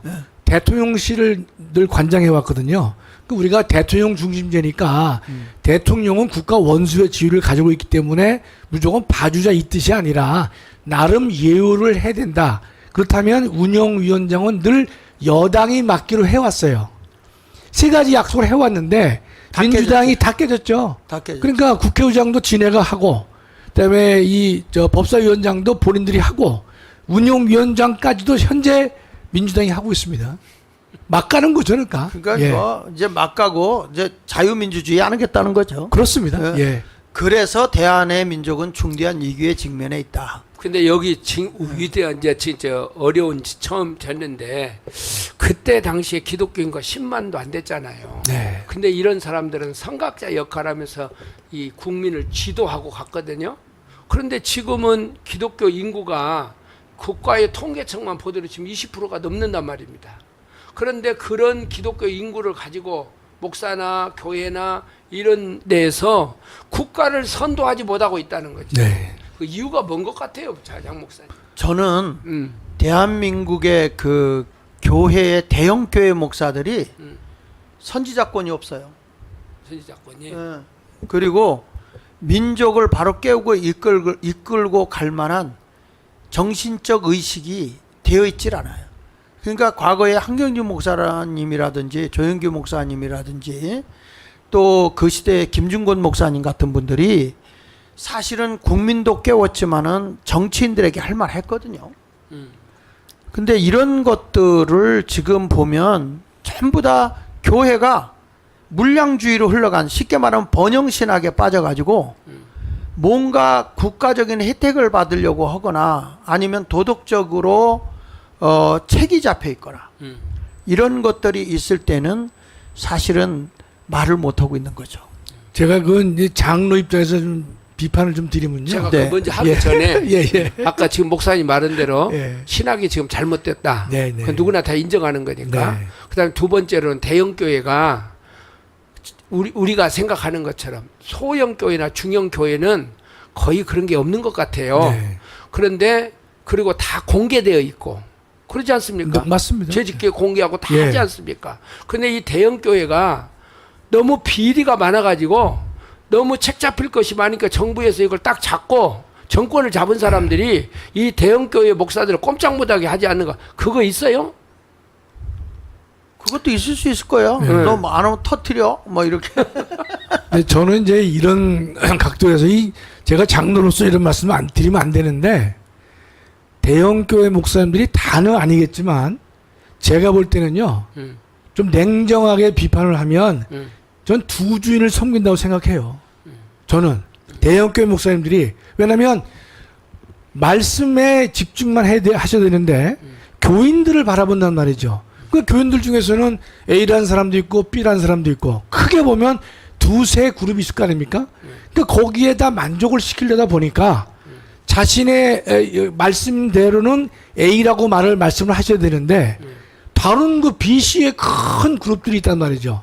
그러니까 그 교인들이 나갈까봐 말을 못하는 거 근데 아니겠습니까? 설교학을 가르치는 사람들 중에 어떤 사람들이 예. 그렇게 가는 사람이 있어요. 교인들이 뭔 생각을 하고 있는가를 알고 설교를 해라. 사실 설교가 그게 아니잖아요. 근데 예컨대 말씀에 비춰봐서 예. 잘못된 그룹이 있다면 예. 목사님들 그걸 깨우쳐서 옳은 길로 인도해야 될 책임이 있다라고 이제 보는 거죠. 그랬는데 그 눈치를 보면서 절충을 하다 보니까 좀 이렇게 그 소금의 맛을 좀 많이 잃은 것이 아니냐 그런 이제 그래서 내가 현대에 있는 목사님들에게 나도 좀 뭐 부족함이 많습니다. 그래서 이 과거에 이 나라에 건국을 할 때에 정치인들에게 맡기지 않고 목사들은 어떤 메시지로 젊은이들을 깨웠고 네. 그리고 교인을 깨우면서 또 지식인들이 정치에 들어가서 어떤 일을 할 수 있도록 일깨워준 그런 메시지들을 전했는데 제가 이 한경직 목사님을 내가 뭐 그렇게 가까이 한 건 아닌데 네. 한경직 목사님의 설교집을 요즘에 다시 제가 보면서 아 이분은 정말 민족의 얼을 깨웠구나. 네. 기독교의 정신으로 이 대한민국의 백성들의 얼을 일깨워줬기 때문에 이게 대한민국의 자유민주주의를 세운 것이 아닌가. 이분이 북한에 있다가 내려와서 보니까 남한도 완전히 공산화가 다 돼 있더라는 거잖아요. 그렇습니다. 예. 이런 상황이었는데 이럴 때 생명을 걸고 이런 메시지를 전했다고 하는 거는 그 안에 얼마나 많은 공산주의자들이 있었겠어요. 그럼에도 이런 메시지를 정했는데 지금 대한의 민족의 중대한 위기에 처했는데 민주주의 정신적 기반인 기독교를 배제한다면 만약에 기독교가 이제 이 정신으로 회복되지 않는다면 자, 그 다음에 어떻게 읽어주세요. 어떻게 민주주의 국가를 건설하고 예. 민주주의 정치를 할 수 있겠는가? 예. 지금 뭐 부정선거를 규탄한다 뭘 한다 이건 부수적인 거예요. 기독교의 목사님들이 의식 있게 정말 자유 대한민국의 복음으로 천하보다 한 영혼을 소중히 여기고 하나님이 주신 그 자유, 정의, 공의로움 이런 것으로다가 민족을 깨워야 할 때가 됐다 이거예요. 네. 그러니까 이 광화문에는 몇 사람이 모여서 뭐 하는 게 아니라 나라가 이 지경이 됐으면 기독교인들의 의식 있는 사람들이 나와서 나라를 깨워야 될 거 아닙니까? 큰 교회 목사님들 나오면 전 국민 앞에서 나라가 이렇게 되고 기독교의 정신으로 대한민국 이렇게 돼야 됩니다 라고 외칠 수는 있어야 될 거 아닙니까? 근데 요걸 외치는데 아까 저 김학성 장로님이 지금 말씀하시는 목사님들이 그 눈치 보는 거 사실이에요. 근데 누구 눈치를 봅니까? 교회에서 장로 눈치를 많이 보잖아요. 장로 눈치를. 근데 이 장로 눈치를 많이 보는데 이 지금 이제 대한민국이 뭐냐 어떤 것이 문제가 아니면 교회 중요한 장로나 리더 그룹들이 신앙보다도 이념을 따라가 버리는 거예요. 맞습니다. 예. 신앙보다 이념을 따라가니까 예를 들어서 호남지방 같은 데는요 목사님 이런 설교를 하고 싶어도 장로님들이 못하게 해요. 못하게. 그럼 목사를 집어 던져야지. 그럼 목숨을 이제 어떤 사람들은 걸고 이게 하는 사람들이 있지요. 그러니까 기독교인들이 이 기독교 정신에 기반을 해가지고 이념보다는 신앙을 앞세우고 그렇죠. 이렇게 가야 교회가 변화가 일어나지. 이념이 신앙을 딱 지배를 해버리면은 교회가 어떤 방향으로 가겠습니까? 다 아시다시피 지금 세상이 교회를 걱정하는 시대에 우리가 살고 있잖아요. 예. 다음에 그 교회가 넘기겠습니다. 예컨대 세상을 이끌고 가야 되는 세상은 이전에 있었는데 지금은 반대가 되고 있단 말이죠. 우리가 예. 어렸을 때는 많은 목사님들이 우리나라가 1000만 기독교 인구가 되면 네. 대한민국이 변화가 될 거다. 네. 바꿔질 거다. 그래서 복음화 운동이 애국 운동이다 했잖아요.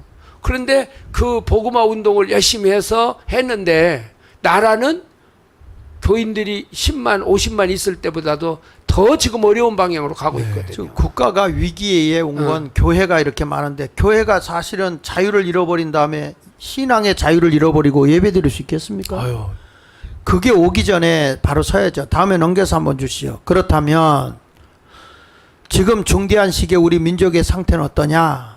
지금 보면 혼돈하여 그 질서가 얼마나 문란한가. 지금의 입법 독재의 참상을 보라.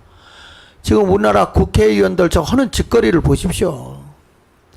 지금 일반인들은 지금 들고 일어나서 난리인데 교회는 지금 멍청하게 앉아서 세상의 빛과 소금의 역할을 감당하지 못하고 있다면 되는가. 민주주의의 근본 정신이 자유 아닙니까, 장로님? 네네. 그러니까 자유가 아니면 과거에 뭘 달라고 그래요? 죽음을 달라고 그랬죠. 죽음을 달라고 그랬는데 지금 생명보다도 자유를 더 소중히 여기는 그런 것이 기독교의 정신인데, 그러니까 우리 주님은 눌린 자에게 자유를 주시는 분인데 지금 이렇게 우리나라의 법이 자유민주주의라는 이 한 생명을 귀하게 여기는 이것을 지금 말살시키고 있잖아요. 자, 이런 때에, 자, 다음에 하나 더 넘겨주세요. 민주주의를 파괴하는 자들을 보고만 있어야 하느냐, 교회가.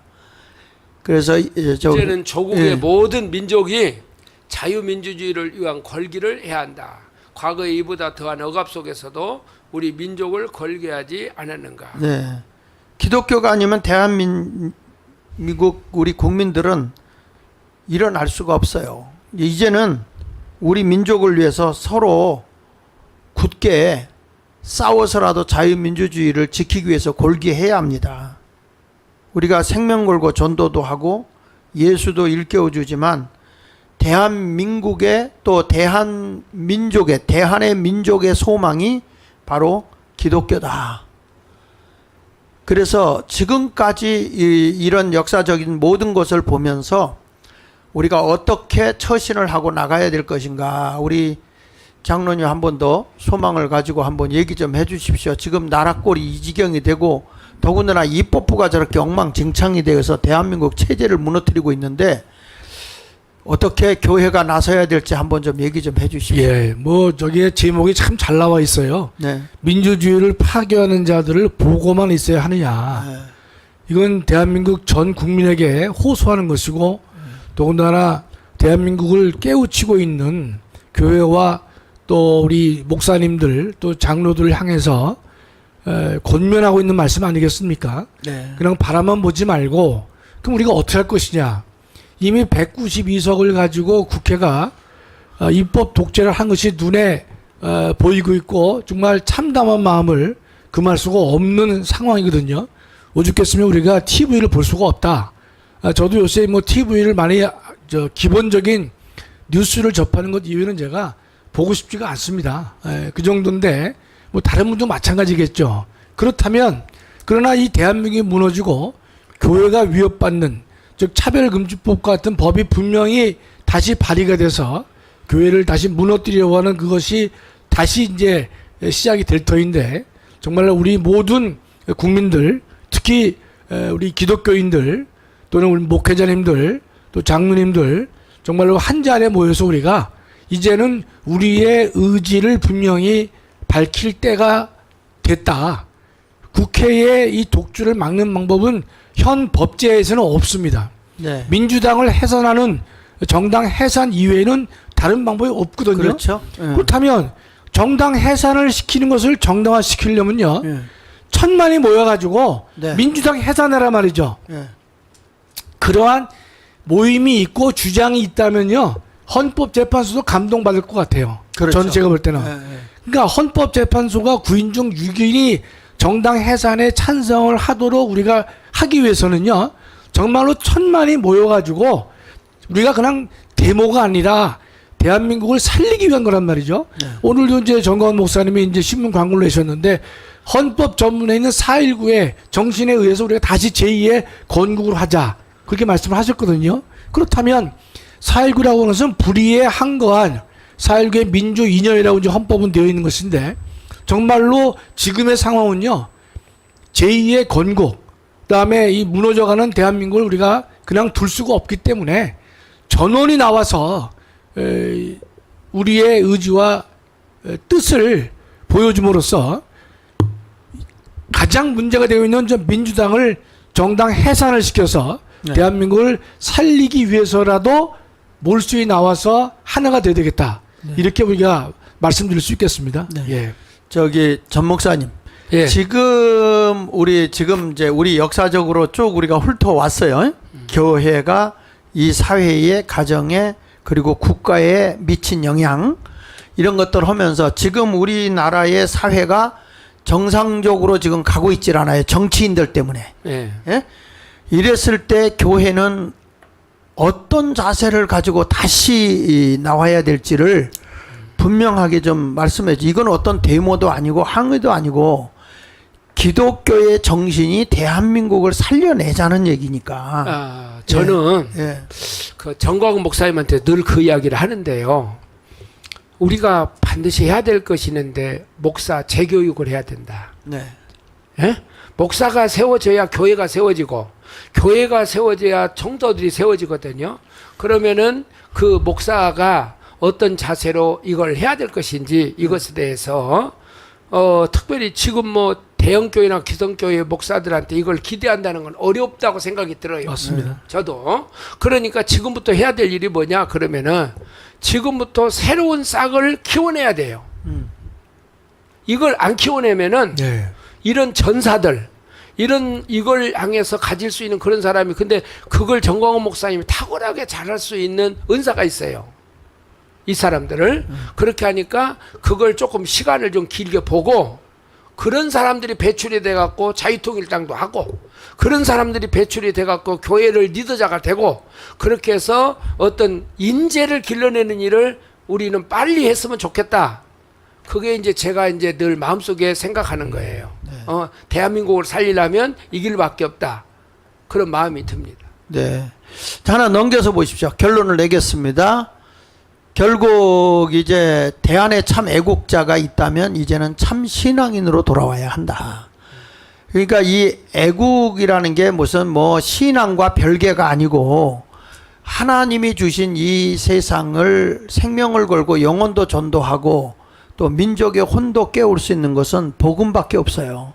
그리고 또 우리가 남북이 통일되려고 할 수 있는 것은 복음, 즉 예수 그리스도를 통해서만이 우리가 남북이 통일이 되는 것이지 지금 이 정치인들 우리끼리도 하나가 되지 않아 가지고 저렇게 치열하게 싸우고 발광을 떨고 앉았는데 남북이 만나서 통일이 됐다? 얼마나 웃기는 얘기겠어요. 그래서 복음 통일로 가는 방법밖에 없거든요. 예. 장로님 한 말씀 해주십시오. 예, 뭐 저희가 뭐 교인이고 제가 임직자라서 드리는 말씀이 아니라 정말로 세상을 밝히고 발전시키고 올바른 길로 인도하는 것은 복음밖에 없기 때문에 또 그것은 역사적으로도 그래 왔거든요. 유럽과 미국이 지금 쇠퇴했다 하더라도 그래도 복음 때문에 나라를 바로 세웠고 국가가 발전했고 또 국민의 자유를 확보시켜 주었고 민주주의를 확립시킨 전례도 있었고 지금도 그와 같은 복음이 들어간 나라들만이 세계에서 우뚝 서 있다고 우리가 생각한다면 정말로 대한민국이 바로 서기 위해서는 그 원동력은 복음밖에 없는 것이고 거기에 교회와 목사님들이 중심이 돼서 국민을 깨우치고 대한민국을 바르게 이끌어 가야만 될 것이다. 이런 생각을 우리가 하게 되는 것입니다. 예. 다음에 하나 넘겨주시고 끝내겠습니다. 거기 보면 결론 하나님께서는 지금 기독교를 통해서 평화의 길을 보여주고 계시는데 우리 대한의 민족이여 깨어나라. 마음의 문을 열고 주를 영접하라. 그러니까 이게 기독교의 역사가 대한민국을 세워냈는데 이제 다시 대한의 민족이 깨어나기 위해서는 답이 교회예요. 목사님. 네. 그러니까 우리 후배 목사님들이나 또 이 하는 분들에게 꼭 한마디 부탁하고 싶은데 나는 그래요. 광화문에 나와서 우리가 앞서서 일하신 분이 이제 정광훈 목사님이신데 우리가 섬김의 자세로 겸손히 나라의 모든 분들이 함께 더불어서 일할 수 있도록 우리는 얼마든지 함께 하기를 원합니다. 목사님 한마디 해주시고요. 네. 장 목사님, 저는 그 감리교 목사 별로 안 좋아했거든요. 근데 나를 보니까 또 근데 이제 장학일 목사님을 이렇게 갖고 와지면서 또 이제 이렇게 서로 이제 알게 되고 그렇게 되는데 우리나라 목사님들 사이에서 이게 굉장히 심한 것 같아요. 나를 비롯해서 상당히 심합니다. 이게 그렇게 하는데 저는 그 영혼 구원과 사회 구원은 같이 가야 된다. 네. 근데 그런 것을 장점을 갖고 장로교는 영혼 구원에다 힘을 썼고 여기는 사회 구원에다 같이 힘을 썼지 않습니까? 그러면 초대교회 선교사들이 우리 한국에 왔을 때 모든 것을 연합을 했단 말이에요. 맞습니다. 네. 같이 힘을 합쳐서 나라도 세웠고 모든 교회도 세웠고 지역도 나누어서 했고 그렇게 힘을 합쳐서 했는데 어느 순간에 이게 이제 막 이렇게 반목하고 이렇게 했는데 교회가 뭉쳐가지고 감리교도 뭉치고 순복음도 뭉치고 침례교도 뭉치고 다 같이 우리 침례교 장경동 목사 순복음 우리 누구야 강은식 목사 이렇게 다 우리가 뭉쳐서 하는 것처럼 우리 저 대한민국을 교회가 일어나서 다시 할 수 있도록 우리가 새롭게 시작하는 그런 계기가 됐으면 좋겠습니다. 네. 지도자가 바로 서서 이끌고 나갈 때 협력하고 함께 더불어서 일을 해주는 것은 굉장히 중요한 일이라고 생각합니다. 누가 위냐 누가 아래냐가 아니라 우리는 대한민국의 모든 국민이 최고 위에 있는 것입니다. 그래서 우리는 하나님을 영화롭게 할 뿐 아니라 국민을 사랑하고 섬기는데 자유 대한민국이 굳건하게 법 위에 세워져서 나라가 건강한 나라가 되도록 해야 할 일이 우리 목사들이 해야 할 본분이라고 생각을 해요. 우리 김학성 장로님 이제 마무리 발언을 좀 해주시고요. 예. 좀 어떻게 우리가 나가야 할지를 좀 생각해 주시고 우리 정광훈 목사님 지금 전국을 다니면서 지금 고생 많이 하시는데 네. 또 한 말씀도 해주시고 이렇게 하시죠. 그 이제 두 가지를 이제 말씀 올리려고 그러는데 하나는 이제 제가 늘 생각한 것 중에 하나가 저는 우리 저 광화문 애국세력 중심으로 하는 신학교가 좀 하나 만들었으면 좋겠어요. 신학교가. 왜냐면 제가 그 진화론 비판을 공부하다 보니까 상당수의 그 교단의 신학교에서 그 교수들이요 말도 안 되는 걸 가르쳐요. 유신 진화 하나님이 계시는데 진화로 예컨대 그 세상을 창조하셨다. 그걸 버젓이 가르쳐요. 버젓이. 그다음에 예컨대 지금 뭐 홍해를 가른 것도 그 진짜가 아니다. 뭐 이런 식의 얘기를 신학교 교수가 그런 말을 해요. 그러면 그런 데서 훈련을 받은 사람 그 신학생들이 나중에 목사가 됐을 때 어떤 목사가 되겠냐 말이죠. 제가 어느 한 분 있는데 미국 유학을 가기 전에는 아주 독실한 장로교 이 교인이었었어요. 독실한. 근데 미국 가서 박사학위 받고 와가지고는 자유신학으로 바뀌었습니다. 그래서 진화론을 지지하는 글을 썼더라고요. 네. 제가 볼 때 전 그래서 대한민국을 살리기 위해서는 첫째로 우리가 정말로 하나님 말씀에 입각한 신학교를 만들어서 이 후학들을 만들자.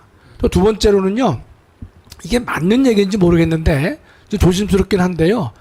근데 우리가 이 교단 우리 전체 교단을 이제 하나로 만들 수는 없는데 그러나 의식 있는 우리 형제 목사님들 같은 경우 이제 정년하시잖아요. 그러면 하나의 교단을 좀 만들어서 이제는 그 통합된 교단에 의해서 이 목사님들 갖다가 양육하는 것도 하나의 방법이 아니겠는가. 그런 이제 제안을 제가 조심스럽게 해보고요. 두 번째로는 우리가 이제 8.15 현안에 대해서 말씀드리면 오늘 광고 나간 거 한번 올려주시겠어요? 저기다가 그 대한민국 무너졌다. 8.15 국민혁명대회에 있는데 대한민국 무너졌다는 말은 우리 전광훈 목사님이 자주 쓰셨지만은 저는 지금 이 오늘 광고 문구를 보면서요 정말로 저게 마음 깊이 새겨집니다. 지금 대한민국 무너졌거든요. 네. 더 이상 다시 고쳐쓰기 어려울 정도로 무너졌다는 것을 다 느끼시죠? 그렇기 때문에 저기 보면 4.19 정신으로 대한민국을 다시 건국하자. 이 다시 건국하자는 의미도 정말로 새롭게 느껴집니다. 민주당의 정말 나라를 망치는 그런 그 행동들을 보니까 저 말이 더 마음에 와닿는데, 지금 이제 전 목사님도 그 강조하시겠지만 하고 계시지만 가장 지금 악의 근원이고 뿌리가 민주당이거든요. 저는 대한민국의 큰 정당을 그렇게 말하고 싶지 않지만 지금 하는 행태를 보면 더불어민주당은 정말로 대한민국의 정체성을 부정하고 있는 것이고 자유를 지키려는 마음이 없는 정당임에 틀림없습니다. 그렇다면 이제는 이 더불어민주당이 경고망동하고 있는 이 사태를 막기 위해서, 또 대한민국을, 무너진 대한민국을 바로 세우기 위해서는, 또 다시 건국하기 위해서는 우리가 8.15 행사에 정말로 의식 있는 애국 세력들이 함께 나와서 한 목소리를 내고 하나의 의지를 보여줘야 된다, 이렇게 저는 믿고 있습니다.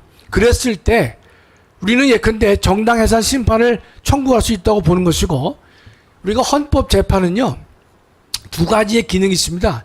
하나는 사법적 기능도 있고 정치적 기능도 있습니다. 유일하게 헌법재판소는 사법기관으로 부르지 않습니다.